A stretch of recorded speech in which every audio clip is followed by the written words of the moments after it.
అందులో గనక రాజయోగం ఉంటే అది ఆ భగవంతుని లిఖితం. దాని ప్రయోజనం మీకు తప్పకుండా ఉంటుంది. లేదు అంటే మీకు ఇదివరకే ఉన్నటువంటి సంతానానికి మీరు కావాలనుకుంటే ఆర్టిఫిషియల్గా జాతకం రాయించండి అని అడగచ్చు. అది కూడా 100% వర్కౌట్ అవ్వదు.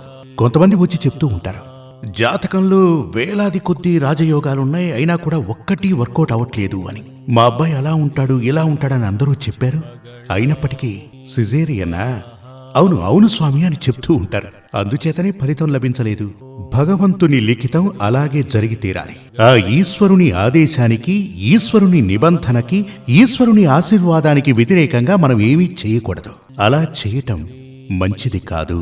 మీకు అదేవిధంగా కొంతమంది పిల్లలే లేనటువంటి జాతకం ఉన్నవారు ఓ అద్దె తల్లిని తీసుకుని తనకి స్పెర్మ్నిచ్చి ఈ టెస్ట్ ట్యూబ్ బేబీ అంటూ ఉంటారు కదా, ఆ ప్రక్రియ చేస్తారు. నీకు సంతాన యోగం ఉండదు అని ఆ